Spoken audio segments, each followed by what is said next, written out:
Yo, Icon Nation, what it is, man, it's your boy Yerdy G. It's the off season, but like I said in the past, Halloween never ends at the Toxic Icon. It's Nick White. What's up, Icon Nation? It's your boy Jalen Talley.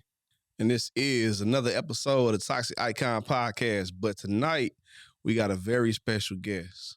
All the way from Oregon, Portland, Oregon. Mm-hmm. So we got the super talented, super pretty. I would call her the Jordan of makeup. Oh, shit. Jordan of makeup. We got, don't be modest, TaelorFX in the house. Hello, hello. Appreciate you for doing this with us. Thank you for hopping on. Yeah, absolutely. So, real quick, because we always got to tap into the background, and we don't have to stay in it for too long, but how did it start? How did you get there? How did you get into it? Okay, I swear the story of me like starting out, I say all the time, but I straight up lied. I was a stay-at-home mom at the point. My son had just turned like a couple months old. I didn't know what I was doing with my life, and I saw a Facebook ad to work at a haunted house, and I've always like grew up going to haunted houses. I loved haunted houses, and I just needed to get out of the house. And I have been an artist my whole life, and I just was like, I want to be interviewed. I want to work at this haunt, and I want to do makeup. And they were like, well, do you have a portfolio? Like, do you know how to airbrush? Do you know how to do this and that? And I was like, yeah, I had never done any of that shit at all. And so I just was like very adamant that I'm like, no, I can do all these things and I know what I'm doing. And, thankfully, like working in a haunt, we had like all the tools to my disposal. So I basically just like got on YouTube University and then started to teach myself. And it just kind of rolled into this thing where I just loved it and it was a passion for me. And then the next year, the haunt that I was working for started up a company called City FX, and they asked me to be a part of it. So I got like mass exposure of like people who were like eons insane better than me at makeup, like all the people on Face Off and like all those shows that are at Trans World. And I remember like the first Trans World showing up, like doing little scar makeups at our booth and being like, this is so cool. So from that point on, just really teaching myself and making myself better. That's really cool. The craziest thing about the industry is that no matter what you do, regardless of if you're a makeup artist, an actor, us having our podcast and being actors, whatever it may be, like everybody has a different story. I think that's cool. Shout out to Rip City. Very good people over there at Rip City. They always have like one of the coolest booths at Trans World every year. Like it's massive. That booth is the vein to my existence. And I know everybody that is still on the team and people who have worked in the past for Rip City will 100% agree with it. Moving that thing in and out of that trade show floor is the literal worst. Really? I mean, I can only imagine because everybody trying to come in one way, and that booth is also tall from what I remember. Like it's not, and it's all metal too. Like, well, most of it's metal, so there's like kind of some metal pieces that we've had it for so long now, so some of the metal is like a little bent and you have to like it can slice your finger, and it's just it's all bad. you can't do it without leaving with some battle wounds. Exactly. Every year. So I have a question for you. What's that? So I was going through your page maybe last week, and I noticed that your son is also into haunting. He is. So how did that happen? Well, I mean, there was times when I first started out where I didn't really have a babysitter and I was a single mom too. And I would straight up bring him to the haunt with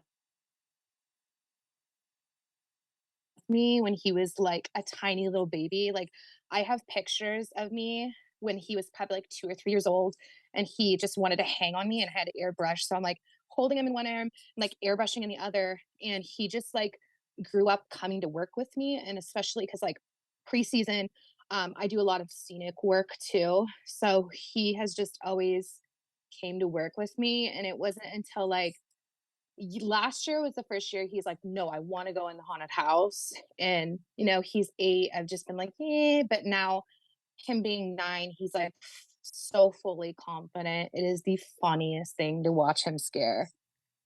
What does he do? Like, what's his costume? He's usually a clown. I've been like really hesitant on like I think this next year I want to like make him like a super cool clown outfit or have somebody in our industry make him a custom outfit. I just haven't got around to it. I wanted to see at least him like do 2 years before we do like a whole get up. But like this year for sure but I mean this man every Halloween too. He knows his mom because he comes to me like this year. He's like, I want a custom monster suit. He was digging through my prosthetics and he's like, I want custom like gloves. So I made him like these monster hands and stuff. So like he knows the drill. So like this next year, I really want to make him this like really cool custom outfit. But he was just wearing like a spirit Halloween clown costume the past 2 years. Okay, because I'm actually going through the same thing with my daughter right now. She's 7, Oh, really? and she's literally fun. she is begging to work, Yeah. and I'm just And like, there's well, nothing you scarier know, than seeing like a tiny person like run at you. Like there's something about like small little kids that creep people out even more. So I love it. It's so fun to watch them scare. It's something. I think it just has to do with the height. It's something to do with the height. Yeah. Everything you go through in the haunted house is larger than life. Everything looks Mhm. extremely realistic. So what you do is you throw somebody so little in there, and it plays with your mind a little bit because that's the last thing they were expecting. right? This little 3-foot person. Right. And then when it Yeah, happens, it's he's in like, a laser fog hallway too, so it's like perfect because Oh he yeah. barely just reaches Oh, above the those are fog. cool. We have those. Yeah. We have one of those at our hunt. They just added it. Yeah, those are my favorite laser because you know you can just like duck down and shit. People won't see you. Yeah, he also like we have a laser hall and then it goes into like a fully tilted room, which he's like so small that he can just like run up and down this tilted and it messes with people. And he's like so tiny and athletic that he can just run that thing up and down and it freaks people out. yeah. And Hmm. that's a new scene that I've been seeing at haunted houses Yeah. lately with the tilt. Like there have Hmm. been a lot of scenes, that are built on the airbags to create that moving floor effect. Cause we have a couple of Hmm. them at our hunt, but like just a straight up a room that's tilted. It doesn't move at all. And you walk in the middle and you immediately go all the way down to the bottom because you can't go to the top. Yeah. You can't stay in the middle. I think Yeah. what hunt was that? Wicked World. I think they Yeah, had Wicked World in a one with Kentucky. the tent. Yeah. Yeah, It's like a funhouse kind of thing. You know, like you're. Yeah. yeah.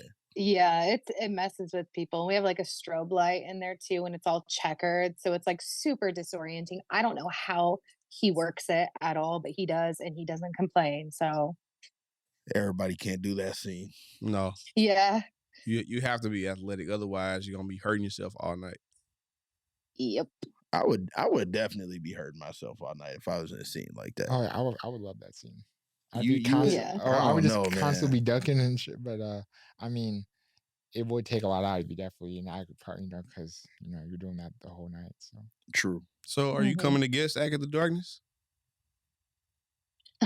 I don't act actually. I honestly, so Hmm. I last this year I didn't, but every year I will do like my one night where I'll act in the haunt. And this year is just like kind of too busy because I help manage the haunt I work for and like constantly on radio, constantly running around, like putting out fires, fixing things, blah, blah, blah. To where like I just it takes a lot out of me. I'm such a busy person too that like I give props to all of our actors that work all season Definitely. and at the end they're like dying and dead and it's very much warranted. but I don't really act anymore. I used to at the very beginning, but now I'm just like, I just don't do it anymore. I mean, I would assume that what you're doing now is more enjoyable then, because like you could still be a part of the haunted world without putting on a costume and like doing the Yeah. haunted house thing. I mean, I run our makeup department, and then I do a ton of scenic work before season 2. And I mean, I really love scenic work. I've gotten into that the past couple of years, but I've been head of makeup manager for a couple years now. So, and I love doing that. I love having my own little makeup team, and I have a really talented group of people too. So, Yeah, no, that's definitely mhm. cool. I didn't realize you had an entire team working with you. Cause I mean, Mhm. you work for Graffiti Effects, right?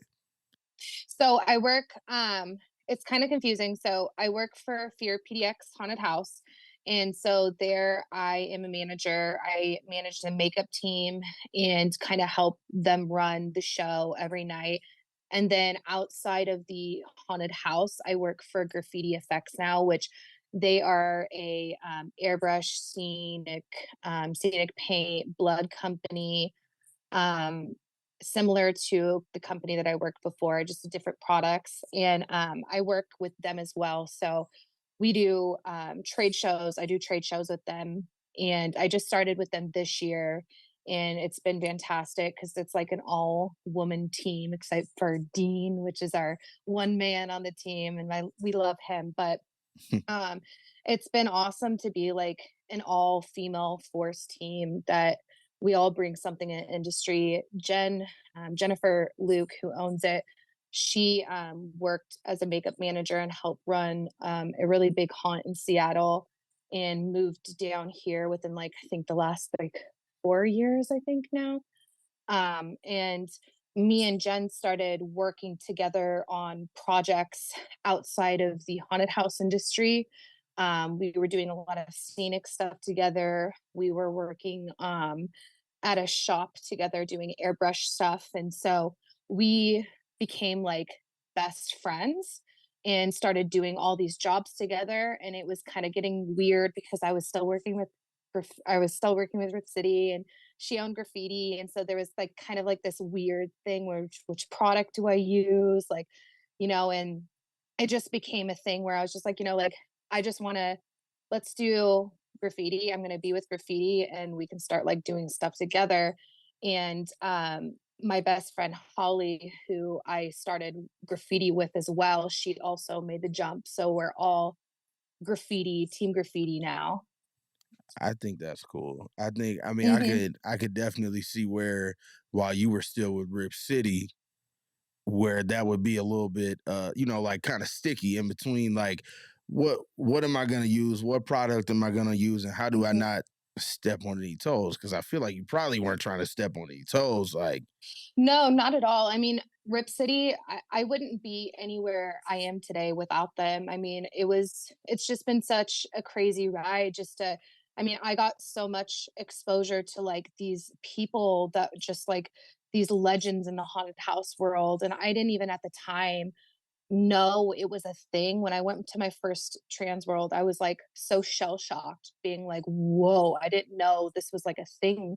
And it was my second year of haunting. And so I got a lot of like to see so much in an industry at such a like a short amount of time of just joining um, the pro side of things. So without, Rip City taking the chance and letting me do tiny little scars in their booth to now doing like elaborate makeups at our booth and, teaching and doing all these things, I definitely wouldn't be here. But it's been so nice being with like my best friends too in right. Graffiti. So, mhm, And that's, I mean, honestly, that's how it is doing our podcast. Like we've been mhm, acting forever, but it was like, especially the last few years, the three of us have been talking. It's just kind of like, how do we start not to level up, but to branch out so that acting isn't the only thing that we do in the industry?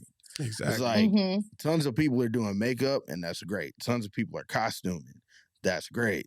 But like what can we do that we can really perfect and work on and make our own so that we can kind of branch out the industry as well. And so we like, let's put this podcast together and see what we can there's do. so many doors in our industry too, and I mean the past 2 years really made me realize that, because from a couple years I was just doing like just convention stuff, and then haunted house stuff, and then trying to do makeup gigs in between, and then it got to be like more scenic stuff, and then like I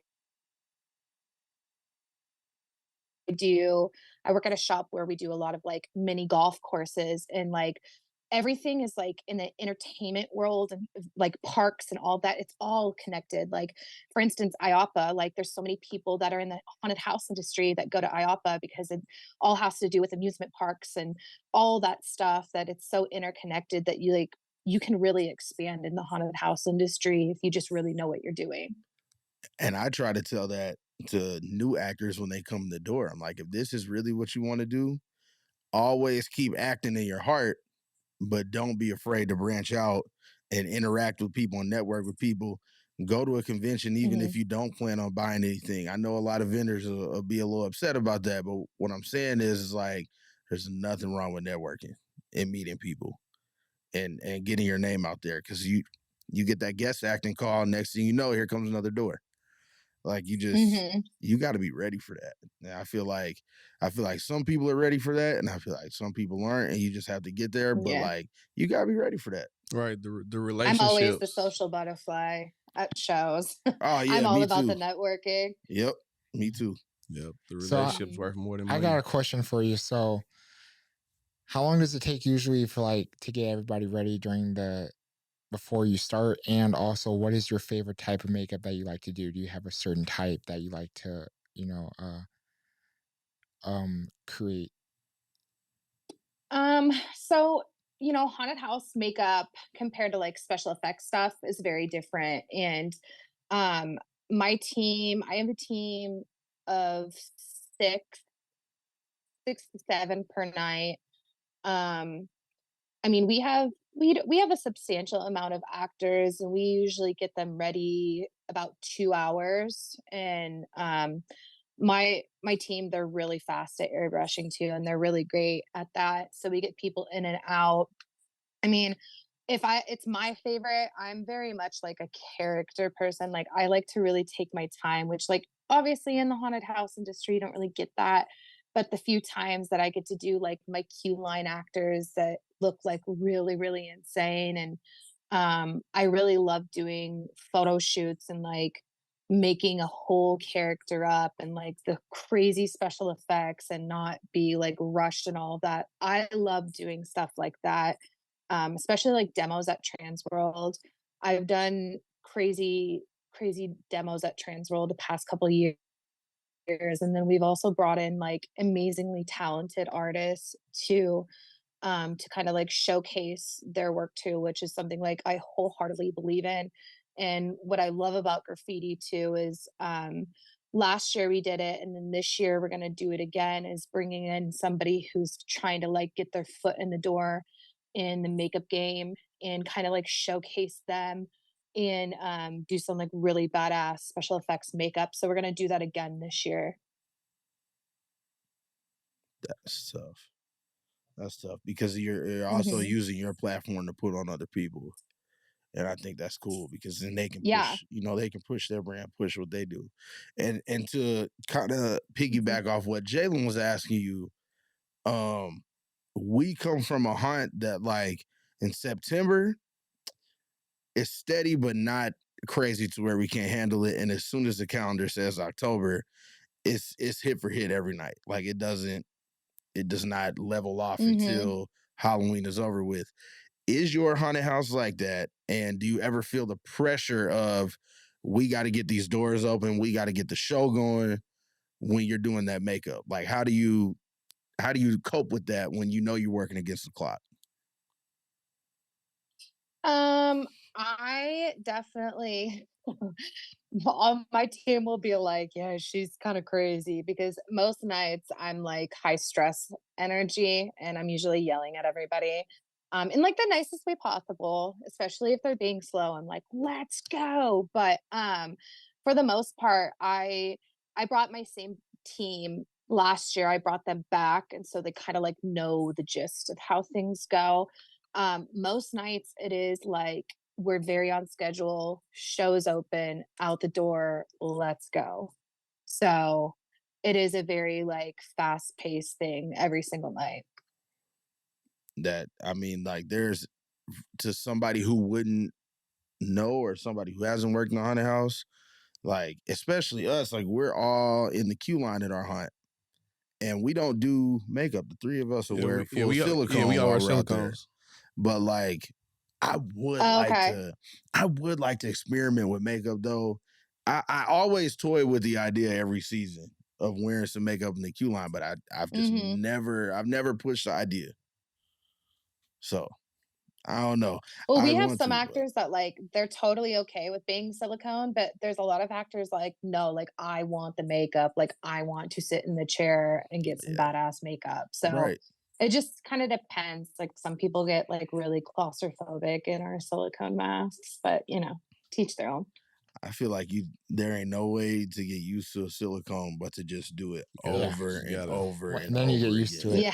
it. Yeah. Because I'll stand on this. Right. There is nothing worse than putting on a silicone mask that you get used to wearing all the time, and then that mask either rips hmm or you can't find it, and you got 5 minutes to get out there, and you got to put on a different mask. That's not even your mask. Not even feel Yeah. right. It's the worst. hmm Yeah, see, I'm coming I 5 get minutes that. before we open. So Yeah, Yuri gets there 5 minutes before the door. I gotta take my time. Yeah, Like we I like to- gotta. Man, we like to typical talk Q and line stuff, so- actor. Right. because I just Yeah. it's just I don't want to end up sitting around for 2 hours, literally not doing nothing, because we usually do like a pre-hunt mosh, like we'll listen to something to get us Yeah. hype, and then there's somebody that usually complain, I'm tired of hearing Mhm. that, and then we turn it off, and next thing you know, we still have 90 minutes. Nah, we come with a speaker every time. Yeah. Right. Do you all have any pre-hunt rituals or anything that you do at Fear PDX? Yeah, we have a meeting, little circle every night, just going debriefing of like, usually how busy it's gonna be and like, just trying to re-energize them and make sure they have a good night. I know that like personally in my makeup area, I turn the music up so loud that nobody has thoughts and they can't think other than just to do makeup.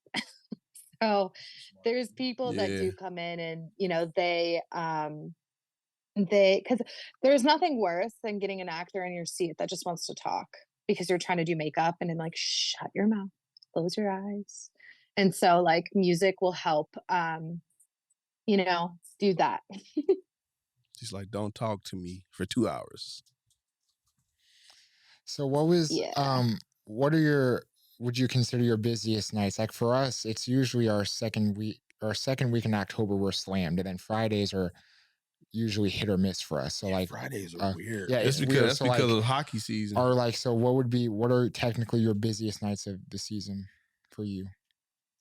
So, what's really weird? I was just talking to a friend from the East Coast that runs a haunt, and West Coast, specifically Oregon, is really, really weird because let's say that like this year, the weather is beautiful. Like our fall here, it can be either really, really shitty or it can be like extremely beautiful, like colorful, like 70, 80. And when it's really sunny and it's nice weather and it's not pouring like it usually is, we don't get numbers like we usually do.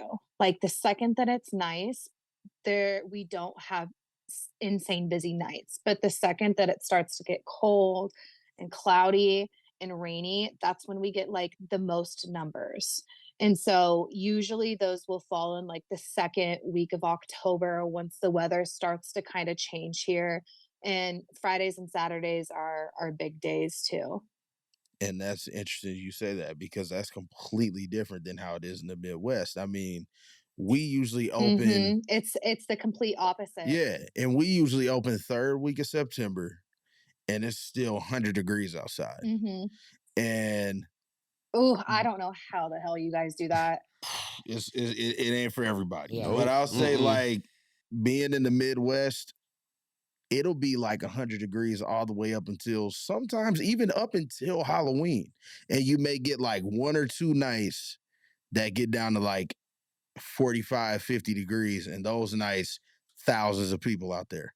Thousands of people. We need all hands on deck. If you haven't even been at the hunt, if you haven't worked at all this season, we need you tonight, specifically because temperature dropped. It's crazy. That's crazy to think about.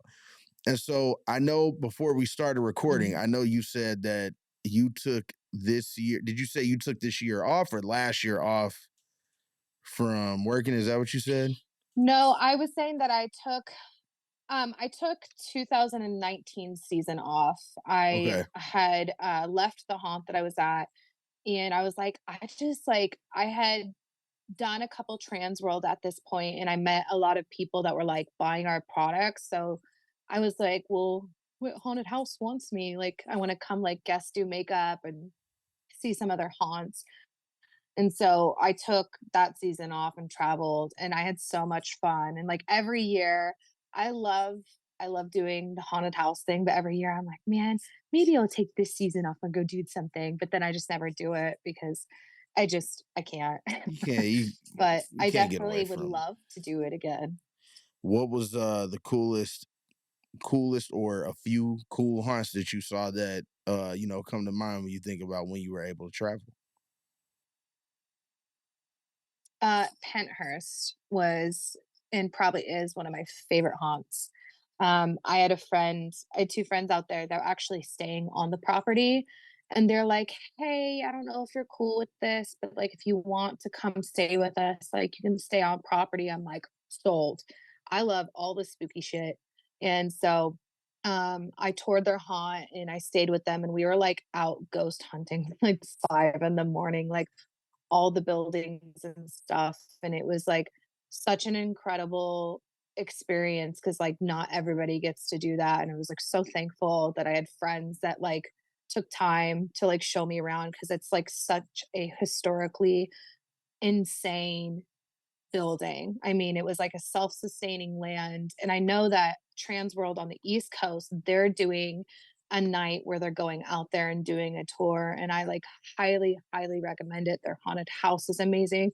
They have a museum dedicated to the asylum and everything. And it was crazy too, because when we were there, all of a sudden like our phones started going off because there was a tornado warning. And me from the West Coast, I do not know about any of that stuff. We don't got tornadoes over here. So I started panicking, and they ended up taking everybody in line and putting them in the basements, like the haunted basements underneath. And so there was like all these people walking around this basement, and I literally was like, what am I doing? What am I doing? What am I doing? And like I cannot make this up. And then they were like, okay, it's lifted, everybody go out and get back in line. And I was like, what is going on? Yep. And it's just quick like that. And Yeah. especially like out here in the Midwest, if there was a tornado warning at the darkness, I think it would be harder for us to get our crowd to evacuate and go underground because we don't trip off of it until we see it. Like we just don't, Yeah. It's completely different out here. Yeah.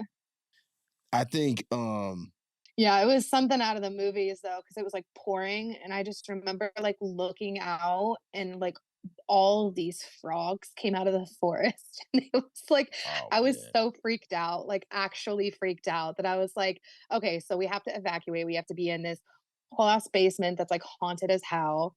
Like there were still gurneys down there. There was like all this like stuff that was left over from the hospital.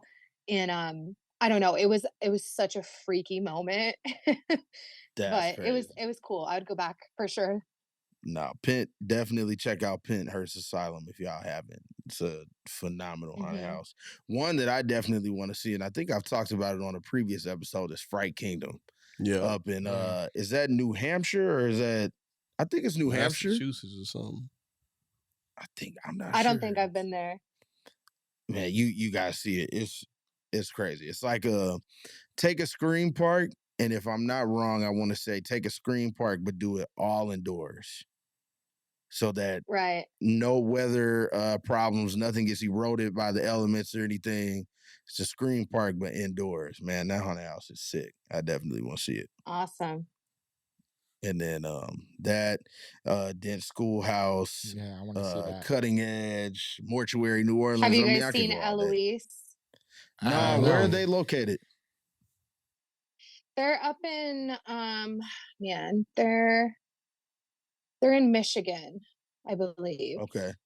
Like the corner of Michigan, closer to like Chicago side. They did a haunt tour at Midwest, and Okay. it was such a well done haunted house too. It was so good, and they have so many talented artists there as well. So loved that haunt.